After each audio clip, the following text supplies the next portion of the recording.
Hey, we're the Massholes. We're on the West Coast. We're the West Coast Massholes. We're the Massholes on the West Coast. We were from Mass. We were holes when we're there, but we came out here and now we're West Coast Massholes. You remind me of the babe. What babe? What? Babe. What are you talking about? The show has started. The show is called West Coast Massholes. This is it. You've stumbled upon it. I'm West Coast Masshole Todd Anderson. I have COVID, and that over there, that's the eye of Josh Wingate. He does not have COVID, right? You don't have COVID. Not that I know of. The Nazis got to me, Josh. Yep, they tracked you down and infiltrated you and gave you the vid. I did everything they told me not to do. You know, I got all the vaccinations and I wore masks everywhere, but they still got to me somehow. Because you got on an airplane.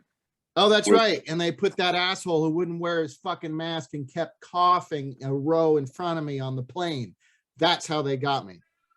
So, question mark, do they not do temp checks or any preemptive things on airplanes? No, they did no such things. In fact, the guy who I'm pretty sure got us sick. I mean, I don't know. Like I didn't test positive till, more than a week after we got back. So maybe, Colby got it at school or something, but most likely it was this guy on the plane because, it can take like 2 weeks to incubate or whatever. And my family they were tested positive like 5 days before I did. But they were asymptomatic? No, Hillary didn't feel great. It was like a low level cold for her. Colby had no symptoms. For me, I've had some low level cold-esque symptoms, a little congestion, sore throat and stuff. But yeah, I mean, it's no big deal as far as the symptoms are concerned. But it's just that the Nazis really wanted to get to me and they did. Well, that's what happens when you flip them off every week. Well, yeah, I've been flipping them off every week, and there's no not getting COVID if you travel. I think definitely during the holidays at this point. I don't know that I ever will again, but to answer your question, no, they had they weren't checking temperatures, and in fact, the guy who I'm talking about, who I'm pretty sure got us sick, the flight attendant had to ask him to put his mask up several times. And I'm sitting there going, we can't say anything to the guy because, that'll lead to like some altercation and we'll all get like thrown in handcuffs. So, there was no confronting the guy and saying, what the hell? But the flight attendant in my mind, but it's probably not the airline's policy or there's legal things or whatever. I don't know. But if somebody's visibly ill, certainly you should ask them to leave or tell them to leave. But no such thing happened. And it was like the couple that he was sharing, he was on the window, and the couple that was next to him, like it was just like the whole flight. It was, it was like a 3-hour flight. They were just shaking their heads the whole time. Shaking their heads. Yeah, that's there's a difference between me and other people, which I'm not saying I'm right or they're wrong. I say stuff. I speak up. And, not necessarily in the nicest of ways sometimes. I know, sometimes I could be.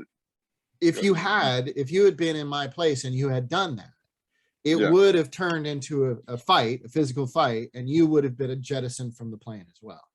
And probably put on a no-fly list. Like, you can't get in fights on planes. Well, what's the difference between that and stopping a terrorist attack? That's, sure. Yeah. I mean, I'm not saying that I disagree with you. I think you're right. You should be able to do stuff. I'm just saying the reality of the way the rules that have been set in place now, which they're more concerned about people fighting on planes and people pushing flight attendants around than they are about spreading the COVID. I mean, the truth is planes should be grounded. And until there is, 100% real vaccine mandate on a airline, I'm not going to fly one ever again, because there's no way you can't wind up getting sick with COVID if it's on the plane, and the chances are that it is on heavily trafficked times is very high, because people fucking lie. Never. People don't lie, Todd. What are you talking about? This guy who got us sick was actively in a long 3-hour lie. He lied and said he was fine. You have to say you're fine. You do fill out a dumb questionnaire before you get on the plane, but clearly he wasn't. No, but all those questionnaires do is, if there is an outbreak and it's traced to the plane, it's traced to a passenger on the plane, the airline won't be held accountable, because they have a record of you saying, or of this guy saying, that he wasn't sick. Yeah, but then the airline ought to be responsible for the clear lie that you're putting it on an honor system. Well, that's what I'm saying, but that's true about schools. Like, like everybody's like, yeah, we're getting tests out to the kids so we can keep schools open. And I'm like, well, tests don't prevent the spread of COVID at all. They just tell you that it is currently spreading, and kids are being sent to school. Like at my kid's school, it was entirely voluntary if he got a PCR test his first day back, but school was open. So kids, whether they got tests or not, doesn't matter. They're spreading the virus around because they haven't gotten the results of the test back. You know what I mean? It's just all it's all to keep things open, to keep money flowing. That's it. We all know that's what's really important. Yeah, sure. Not your minuscule life or anything like that. Why would that matter? Yeah, exactly. Yeah. So I mean, none of it makes any sense. The only real way to do it is to, shut shit down and make some mandates before you reopen things, I think. But they're never going to do that. We're just going to, hey, test the kids, but it doesn't. We've my Mari runs a business that's primarily for children or kids and young people, and the amount of cancellations because of kids' exposure to COVID is ridiculous. So there's, I have a weekly client I usually see this morning, and the reason that got canceled is because of COVID. Not that they have it, but she has some.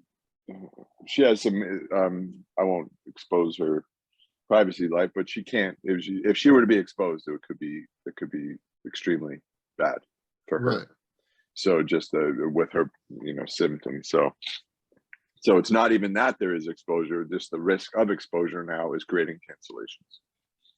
So money is not being exchanged because of it. So that it's like it's having this side of the economy where people use people like my wife's business and me. I'd make my side living is, or one of my other main source of living is private clients. So if that and going in training, so exposure is leading to non-exchange of money. So like keep it open, yet things aren't flowing. It's that's the whole problem with certainly the way Republicans approach it, but it's backed up by so many Democrats in one way or the other as well. But it's just this short-sightedness. That's what you're saying. I mean, it's like, no, we got to worry about the businesses right now, but yet if all of the businesses' clients get sick and they have to stay home because they're sick, or they die and they can't come back because of that, you're losing the money. So like short term, maybe it's good for the small businesses, but long term, they're going to run out of clients. I mean, and the truth is, me as a consumer at this point, I don't fucking want to go to any restaurants or anything that don't have mandates in place. Well, technically there are in place in LA, whether people follow them or not. Well, I'm not in LA, but yeah. Yeah, I wouldn't go to a restaurant if they didn't, but it's not just it's vaccine mandates. I would say I only want to go to places, and they don't do that here at all. You're lucky if half the people are wearing masks inside in Simi Valley. but and some businesses do have the mandates. If they do, then I'll go. But if they don't, I won't. If you're not asking people for vaccine proof at the door, I don't want to go inside your place. Move back to LA, you heathen. Well, it's a easy commute, I guess, if I want to go out to eat. But I can anyway. You know why? I got COVID, Josh. I have the COVID. Can't do shit. I was like, I'm turning 50 tomorrow. I was lamenting. I was like, great, I'm turning 50. I'm out of work. I got COVID. And if I got work, I couldn't go because I got COVID. Fuck. I'm usually a positive guy and I put a good spin on stuff, but stuff really sucks right now, Josh. I'm sorry. It sucks all around. It really does. I would disagree with the last statement partially. I think you're a pretty negative focused guy, but normally I am. But I find not it to anymore. Be positive in my life. I'm not negative anymore, Josh. No, you're positive now. Magical thinking. Magical thinking. Yeah. Well, that sucks. Happy birthday, almost. Thanks, man. Yeah. Middle-aged. The truth is I was probably just going to spend the day by myself, feeling sorry for myself anyway. So this is fine. It doesn't really matter. Now you have a real reason to feel sorry. Now I have a reason. Nobody can give me shit about it this year. Yeah. Well, I'll call you like 50 times, one for each year, and just like make you feel real bad about yourself, or try to make you laugh while simultaneously insulting you. That could work. That could work. Yeah, sure. Like so then you could have another reason. You'd be like, this guy won't fucking stop calling me, is another reason to feel bad. So it's not your fault. It's somebody else's. It's nice of you to offer to hassle me and troll me on my 50th birthday. That's very generous of you. Yeah, you're welcome. Yeah, I'm nice. happy to help. I'll bet. Happy to. Yeah. Are you still segregated from the rest of your family? Well, no, because they had the COVID first. So, I mean, we may have all, like I said, who the fuck knows? We may have all contracted it at the same time, but maybe given that I was negative for much of their 5-day stretch, maybe they gave it to me. But in any event, they already have it. So they're, I mean, I'm not hugging or kissing or anything, and we're maintaining distance, but we're not sequestering me. They were sequestered when they got it because I was negative. So I basically was running food up to their respective cells for 5 days.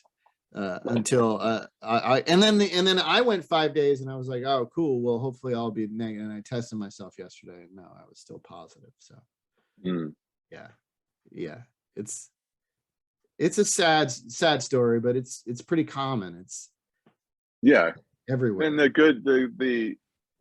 good news is that this variant is supposedly mild, and well they're kind of, they seem to be changing their tune on that, given the hospitals blowing up and children dying at this point. But the good news is I read some new study out of Israel that the vaccinations are very effective in preventing long COVID. So there's that. So it's not just that my symptoms are minor.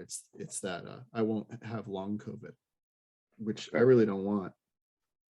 I don't see why you would, unless you just want another reason to bitch and moan. Then I mean, that might be a positive for you. Yeah, maybe this is a blessing because I do love to bitch and moan, and now I have a real good reason. The Nazis got me sick. You fucking assholes. Fucking bastards. Yeah. The Omicron. Yeah. Sounds like a fucking transformer.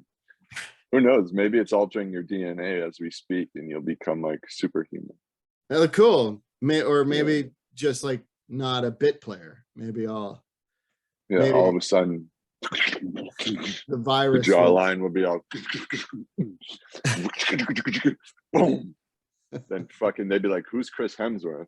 We want Todd Anderson. We want Todd Anderson." Yeah. If I got all beef caked out like that, I'd look like fucking Carrot Top. I can't do that. Yeah, he looked ripped at one point. Is he still shredded like that? Yeah. He got all buff and Yeah. I think he must have taken some performance enhancing stuff. Come on. There's no drug testing in comedy. No, and especially not in prop comedy. They encourage all drugs in prop comedy. Yes, especially for the audience, so you can have a good time. Well, and you got to be strong to handle all them props. You know, yes. You got to have muscles to handle props like that. Yeah. Every night you have a residency in Vegas, you got to be in good shape. Yeah. Yeah. Maybe you should call his people and see what he's on. And, like, just I'll have my management reach out to his and ask for what he's on. Just Todd would like to know what Carrot Top is on. Yeah, that's a good idea. Yeah, we can sign NDAs and all that jazz. We won't release this at all. Oh yeah, I won't tell anyone. No, yeah. I'm just trying to enhance my own. Right, it's just a professional courtesy. It's one professional helping out another professional. Yeah. Oh, there's George. George Takei is telling us to shut up. You don't even have to ask Joe Rogan. He tells everybody on his podcast what he's on. So he's like, yeah, of course I am. He's on this drug. He's on this hormone. He's on this testosterone. I take this HGH. He'll tell you everybody. He doesn't care. That's why his head keeps growing. Oh my God. Speaking of Joe Rogan, fuck you, Nazis. I don't know if Joe's a Nazi, but he spreads Nazi propaganda. I don't know how you can spread Nazi propaganda and not be a Nazi. I don't know how. I don't know how it works. I think Joe Rogan should shut the fuck up. I'll tell you what, you should look up Tim Heidecker's YouTube show and watch him rip apart Joe Rogan. It's really, really funny. Yeah, send me a link. I got a magic. Speaking of prop comedy, here we go. Prop magic. Here we go. I could be in Vegas. You just see a handkerchief. Fuck you, Nazis. Oh, you Nazis, you got tricked. You might have tricked me into COVID, but Josh tricked you into fuck you. All right. We'll see you next time on West Coast Massholes. Beat him up, Josh. This has been a Blursh production. Blursh.